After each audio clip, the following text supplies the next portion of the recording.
সর্বোপরি আজকের এই মন আলোকিত করে আছেন ভারতবর্ষের নেতা, আমাদের প্রাণপ্রিয় মানুষ, মুর্শিদাবাদ জেলার সকলের প্রিয় নেতা সম্মানীয় অধীর রঞ্জন চৌধুরী মহাশয়। আড়াই মাস আগের এই ভাষণ এখন অতীত।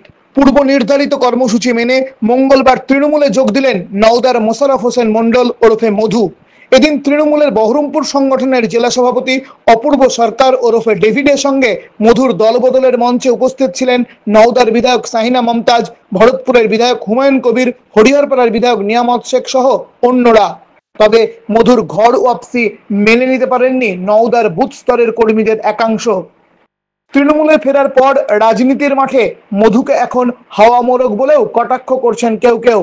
2016 সালে তিনি কংগ্রেস ছেড়েছিলেন শুধু নয়, নির্বাচনে জিতে আসা কংগ্রেসের জেলা পরিষদের সদস্যদের নিয়ে এসে বিনা নির্বাচনে জেলা পরিষদ তুলে দিয়েছিলেন তৃণমূলের হাতে।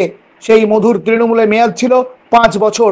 2021-এর বিধানসভা নির্বাচনের মুখে তৃণমূলের নওদার ভূমিপুত্র আবু তাহের খানের সঙ্গে তাঁর রেষারেষির জন্যই দল থেকে বাদ দেওয়া হয়েছিল মধুকে। তৃণমূল থেকে বাদ পড়ে কংগ্রেসে ফিরে গিয়েছিলেন। চলতি মাসের 2 তারিখ অধীর চৌধুরীর জন্মদিনেও তাকে শুভেচ্ছা জানিয়েছেন মোশাররফ। একই সঙ্গে আরজিকর কাণ্ড নিয়ে তৃণমূলের বিরোধিতা ছিল মধুর কণ্ঠে। যুব সমাজ যেভাবে গর্জে উঠলেন, রাজপথে নামলেন, আজকে রাজ্য সরকার বাধ্য হয়ে বলতে হয়েছে আমরা সিবিআই তদন্ত চাই, এবং হাইকোর্টও এই রায় দিয়েছে যে সিবিআই তদন্ত হবে। তো আমরা মনে করি যে একজন সিভিক পুলিশ খালি সঞ্জয় সিং এই অপরাধ সংগঠিত করেনি। আরজিকরের যারা তৃণমূলের বড় বড় মাথা, যারা এখনো প্রশাসনে বসে আছে, সেই সমস্ত চিহ্নিত অপরাধীকে ধরতে হবে এবং তাদেরকে কঠোরতম শাস্তি দিতে হবে। আড়াই মাস আগে কংগ্রেস জেলা পরিষদ অভিযানের ডাক দিয়েছিল। সেখানে মধু তৃণমূলকে আক্রমণ করে বলেছিলেন, মানুষ হতে মানুষ জন্মায়, বিরুদ্ধতার ভিড় জন্মায়, তুমিও মানুষ আমিও মানুষ, তফাৎটা শুধু শিখ দ্বারায়। আজকে আপনারা শিখ দ্বারা উঁচু করে এই চোরেদের জেলা পরিষদে আপনারা হকের দাবি নিয়ে এখানে ডেপুটেশন দিতে এসেছেন। আপনাদেরকে বুঝে নিতে হবে, এই যে মুর্শিদাবাদ জেলা পরিষদ, এই মুর্শিদাবাদ জেলা পরিষদ বছরে বাজেট করে কত টাকা? বছরে বাজেট করে 700 থেকে 800 কোটি টাকা। সারা বছর পরিকল্পনা তৈরি করা হয়, আর সেই পরিকল্পনায় গ্রামীণ এলাকার মানুষের রাস্তাঘাট, পানীয় জল, শৌচাগার, বিভিন্ন উন্নয়নমূলক কাজে জেলা পরিষদ তার কাজ করে। আমরা কি দেখছি? মুর্শিদাবাদ জেলা পরিষদ 2023-এ এই জেলা পরিষদ গঠন হওয়ার পর আকসার দুর্নীতিতে ভরা। এই জেলা পরিষদ লাগামহীন দুর্নীতির সঙ্গে স্বজন পোষণের রাজনীতি করছে। এখানকার জেলা পরিষদ ঠিকাদাররা চালায়, এখানকার জেলা পরিষদ এডিএম, ডিএম আর সভাধিপতিরা চালায় না। ঠিকাদাররা নির্দিষ্ট করে দেয় কে কাজ পাবে আর কে পাবে না, আর 10%, 15% কাট মানি দেওয়ার পর সভাধিপতি এবং তাদের পকেটে টাকা যায়, তারপর সেই টেন্ডার অ্যাপ্রুভাল হয়। এই দুর্নীতির বিরুদ্ধে আপনারা সোচ্চার হবেন। আগামী দিনে আপনারা কৈফিয়ত বুঝে নেবেন, আপনাদেরকে কৈফিয়ত বুঝে নিতে হবে। তৃণমূলের সেই জেলা পরিষদেই বড় পদে ফিরতে চলেছেন প্রাক্তন সভাধিপতি মধু। দাবি সূত্রের, কংগ্রেসের একাংশের দাবি জেলা সভাপতির পদে নিজেকে দেখতে চেয়েছিলেন মোশাররফ, কিন্তু সেই পদ না পাওয়ায় তিনি দল বদলের সিদ্ধান্ত নেন। সামনে শাহিনা মমতাজকে রেখে মধু তৃণমূলে ফিরলেও সূত্রের দাবি মধুর দল বদলের নেপথ্যে জেলার 2 প্রাক্তন আমলার ভূমিকা গুরুত্বপূর্ণ। তৃণমূলে ফিরে মধু বললেন, 2016 সালে যখন আমি 25টা জেলা পরিষদের মেম্বার ভেঙে মুর্শিদাবাদ জেলা পরিষদ টিএমসি করি, তখন সেই দিন আমার প্রাণ সংশয় ছিল। সেই দিন আমার অভিভাবক বলেন, পিতা বলেন, সেই দিন গার্জেন হিসাবে নিয়ামত শেখ পাশে দাঁড়িয়েছিল। তাই মুর্শিদাবাদ জেলা পরিষদ সেই দিন দখল করতে পেরেছিলাম। ডেভিডদা আমাদের দাদা হিসাবে সবসময় আমাদেরকে অনুপ্রেরণা দিয়েছে, সবসময় সাজেশন দিয়েছে। হুমায়ুন ভাই আমাদেরকে প্রেরণা দিয়েছে, হাসান ভাই আমাদেরকে প্রেরণা দিয়েছে। আমার এমএলএ আমার পাশে ছিল, তাকেও আমি 18 সালে জেলা পরিষদের মেম্বার করেছিলাম। তাই আপনারা দেখবেন আজকে যেভাবে ভালোবাসা দিয়েছেন, যেভাবে আমার প্রতি, দলের প্রতি, সর্বোপরি মমতা বন্দ্যোপাধ্যায়ের প্রতি, সর্বোপরি অভিষেক বন্দ্যোপাধ্যায়ের প্রতি, সর্বোপরি আপনার জেলা তৃণমূল কংগ্রেসের সভাপতি অপূর্ব সরকারের প্রতি আনুগত্য রেখে, ভালোবাসা রেখে আপনারা যেভাবে নিজেদের পয়সায় গাড়ি করে যেভাবে বেড়ে এসেছেন, আপনাদের মতো মস্তিষ্কে আমি প্রণাম, শ্রদ্ধা, সালাম জ্ঞাপন করছি। যদিও তার এদিনের যোগদান সভায় দেখা যায়নি মমতা বন্দ্যোপাধ্যায়ের ঘনিষ্ঠ সাংসদ বলে পরিচিত আবু তাহের খানকে, দেখা যায়নি নওদার ব্লক সভাপতি সফিউজ্জামান শেখকেও।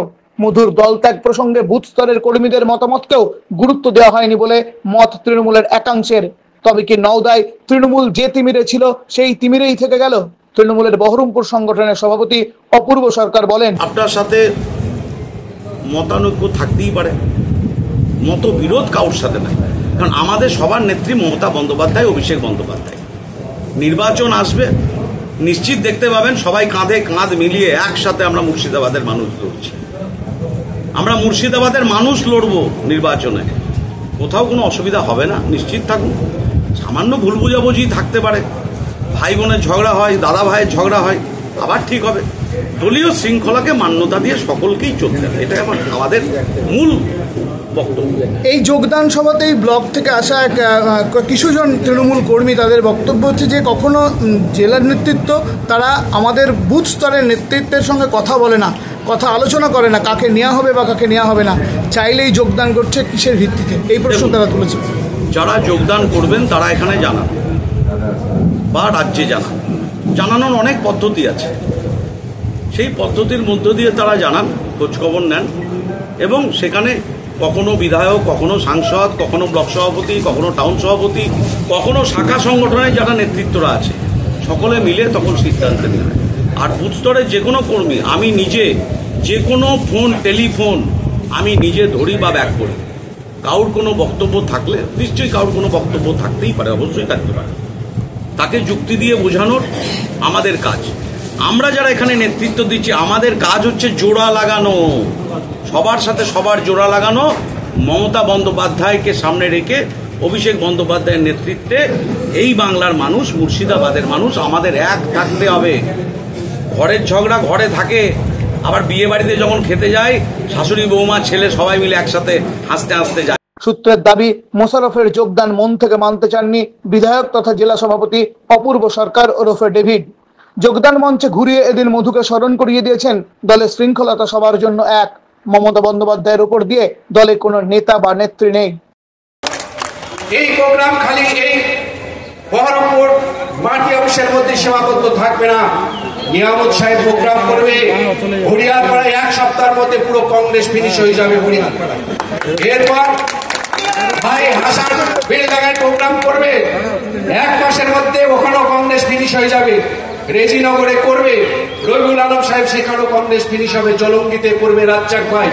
এইরকম অগণিত ব্লকে আমি প্রোগ্রাম করব। জেলা সভাপতি যদি আমাকে অনুমতি দেয়, এমএলএ সাহেবদের সাথে কথা বলে কংগ্রেসকে সেই শূন্য থেকে আরো মহাশূন্যে নিয়ে যাব ইনশাল্লাহ। কাউকে অনুকরণ করবে, ঠিক আছে? মমতা বন্দ্যোপাধ্যায়ের অভিষেক, আমার নামেও জিন্দাবাদ দেবেন না, ঠিক আছে? একটা বিষয় পরিষ্কার করে দিই, সমস্ত ব্লকেই আমরা নিশ্চয়ই এগুলো করব, কিন্তু আমাদের বিধায়ক, আমাদের সাংসদ, আমাদের ব্লক সভাপতিরা আছেন, টাউন সভাপতিরা আছেন, বিভিন্ন জায়গায় যারা নেতৃত্ব দেন, শাখা সংগঠন আছে, এবং জেলার নেতৃত্বের মধ্যে আমাদের অশোকদা, আমার রাজীব ভাই থেকে শুরু করে আমার এখানে টিম আছে, সবাই মিলে আলোচনা করে সিদ্ধান্ত নেবেন। আজকের এই অনুষ্ঠান মুখ্যমন্ত্রী মমতা বন্দ্যোপাধ্যায়ের নির্দেশকে মান্যতা দিয়ে মেনে নিয়ে অভিষেক বন্দ্যোপাধ্যায়ের নেতৃত্বে আপনারা যোগদান করলেন। শান্তভাবে, সম্প্রীতির সাথে, সৌভ্রাতৃত্বের সাথে মানুষকে আপন করুন, মানুষকে আপন করুন। মানুষ শেষ কথা বলবে 2024। এই কাজটা আমাদের। আজ যারা যোগদান করলেন, মমতা বন্দ্যোপাধ্যায়ের হাতটা শক্ত করুন, আর কিচ্ছু করার দরকার নাই। নেতার নাম অভিষেক বন্দ্যোপাধ্যায়। পার্লামেন্টে পাকের বাচ্চার মতো নরেন্দ্র মোদীর সামনে বলতে পারে রাবণ কা औलाद।